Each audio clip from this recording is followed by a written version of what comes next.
मित्रों नमस्कार। स्वागत है आपका हमारे YouTube चैनल श्री जय गोविंद ज्योतिष में। और आज हम लोग, जैसा कि आपको स्क्रीन पे दिखाई दे रहा है, महाराष्ट्र के मुख्यमंत्री श्री उद्धव ठाकरे जी की कुंडली का विश्लेषण करने जा रहे हैं। जैसा कि आपको दिखाई दे रहा है स्क्रीन पे कि उद्धव ठाकरे जी का जन्म 27 जुलाई 1960 को सुबह 10:14 पे मुंबई में हुआ था। तो आइए देखते हैं इनकी कुंडली क्या कहती है आज के परिप्रेक्ष्य में। जैसा कि आपको दिखाई दे रहा है कि उद्धव ठाकरे जी कन्या लग्न के जातक हैं और लग्न के स्वामी बुध दशम स्थान में बैठे हुए हैं और स्वराशि के गुरु और पंचमेश और षष्ठेश शनि के द्वारा उनके ऊपर पूर्ण दृष्टि पड़ रही है। तो लग्न और लग्नेश के ऊपर ग्रहों की दृष्टि से ये हमको ज्ञात होता है कि यह जातक का स्वभाव कैसा है, किस प्रकार का वो जातक है। तो जो माननीय श्री उद्धव ठाकरे जी हैं, उनके लग्न पर शनि और लग्नेश पर शनि का पूरा प्रभाव होने की वजह से, और गुरु की राशि में शनि हैं, गुरु भी यहाँ पे हैं, केंद्र में हैं, तो ऐसा व्यक्ति थोड़ा सा उसके अंदर रहस्य का एक वातावरण होता है और गुरु आध्यात्मिकता भी प्रदान करता है और साथ में व्यक्ति के अंदर ईगो भी बहुत ज़्यादा होता है। केतु की भी दृष्टि यहाँ पर लग्न और लग्नेश पर, लग्न पर तो नहीं, लग्नेश पर पड़ रही है। उसकी वजह से भी इनके अंदर एक आध्यात्मिकता का एक भाव रहता है। एक आध्यात्मिक व्यक्ति हैं उद्धव ठाकरे जी और ये शिवसेना जैसे संस्था को गवर्न भी कर रहे हैं। आइए देखते हैं कि जब इन्होंने मुख्यमंत्री पद धारण किया था उस समय इनके ग्रहों की दशा क्या चल रही थी। मुख्यमंत्री पद जब उद्धव ठाकरे जी को मिला था तो उस समय इनकी गुरु की दशा चल रही थी और गुरु में शुक्र का अंतर चल रहा था। यहाँ पे 30/4/2021 तक शुक्र का अंतर चलता हुआ दिखाई दे रहा है। लेकिन चूँकि जो ये सॉफ्टवेयर में सेटिंग होती है और वास्तविकता में जो गणना की जाती है वो नक्षत्र बेस होती है, तो उसके हिसाब से इसमें 10 महीने का अंतर आ रहा है। तो ये जो दशा है ये 30 जून 2020 को ख़त्म हो जाती है। यानी गुरु में शुक्र की जो अंतरदशा है वो 30 जून 2020 को समाप्त हो गई है और उसके बाद से यहाँ पे सूर्य का अंतर शुरू हो गया है। तो आइए इन दोनों चीज़ों को हम ध्यान में रखते हुए महाराष्ट्र की वर्तमान स्थिति के बारे में चर्चा करने वाले हैं। तो जाइएगा नहीं, बने रहिएगा हमारे चैनल श्री जय गोविंद ज्योतिष के साथ। अब यहाँ गुरु में शुक्र के अंतर में इनको जो राज सत्ता प्राप्त हुई, तो यहाँ देखिए गुरु 2 केंद्र का स्वामी होकर के और एक त्रिकोण शनि के साथ राजयोग की स्थिति बना रहे हैं।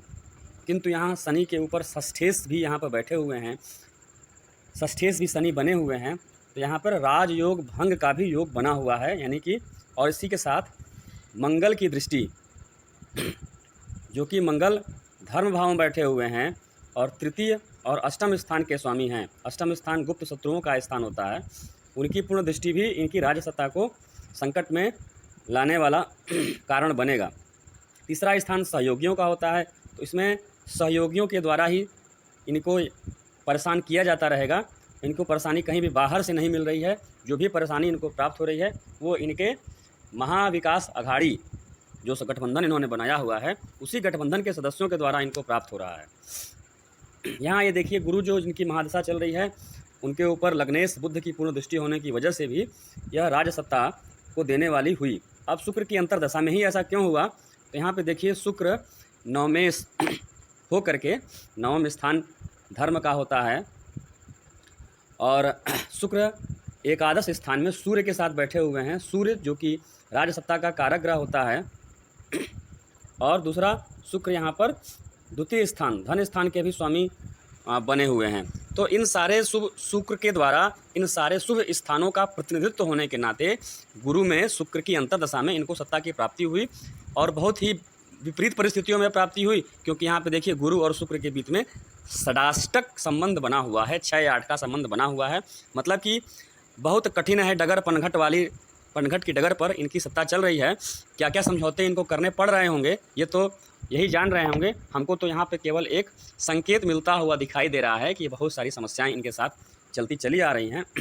अब आइए देखते हैं कि जून से जो सूर्य की अंतर्दशा प्रारंभ हुई उसकी वजह से इनके साथ बहुत सारी समस्याएं शुरू हो गई हैं। तो ऐसा क्यों है? कोरोना की महामारी और दूसरी सारी चीज़ें। तो यहाँ देखिए जो सूर्य हैं वो भी 11वें स्थान में हैं, लाभ के स्थान में हैं, इच्छा पूर्ति के स्थान में हैं। तो किंतु यहाँ पे ये देखिए जो सूर्य हैं वो उन्होंने चंद्रमा के साथ परस्पर राशि परिवर्तन किया हुआ है और इस परिणाम स्वरूप चंद्रमा 12वें स्थान में जाकर के राहु के साथ बैठ गए हैं। राहु ही वो ग्रह है जो कि कोरोना वायरस का प्रतीक है और राहु ऐसा ग्रह है जो कि विदेशियों को संकेत करता है। तो ये बीमारी बाहर से, और चूँकि ये द्वादश स्थान में बैठा हुआ है तो ये बीमारी बाहर से इनके पास आई है। उसके अतिरिक्त यहाँ पर ये देखेंगे आप कि सूर्य शुक्र के साथ युति में हैं और साथ ही एक स्त्री कारक राशि में भी बैठे हुए हैं और लग्नेश के साथ अष्टम स्थान में, विरोध स्थान में बैठे हुए हैं और द्वादश स्थान के स्वामी भी हैं। इस प्रकार से सूर्य के पास पर्याप्त कारण है पाप फल प्रदान करने के लिए, और वो पाप फल किसके द्वारा प्रदान किया जाएगा? वो स्त्री उसके पीछे वो कारण बनेगी, क्योंकि सूर्य एक स्त्री ग्रह के साथ स्त्री राशि में बैठे हुए हैं और सूर्य की राशि में भी 2 स्त्री ग्रह चंद्रमा और राहु की उपस्थिति उसकी स्थिति को और कमज़ोर करती है। वैसे तो गुरु की दृष्टि यहाँ पे पड़ी होने की वजह से अभी सत्ता पर कोई समस्या नहीं आ रही है, किंतु सूर्य की दशा जैसे जैसे आगे बढ़ेगी और चंद्रमा की दशा फिर आएगी तो और सारी समस्याएं आएंगी और मंगल की दशा प्राप्त होते होते सत्ता में भयंकर आपसी विरोध मतभेद पैदा होकर के सत्ता का समापन भी हो सकता है। इसमें ऐसा संकेत दिखाई दे रहा है।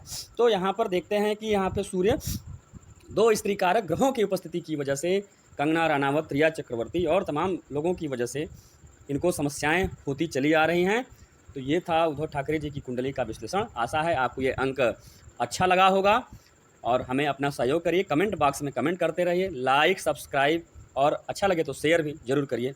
आपका अपना ही श्री जय गोविंद ज्योतिष।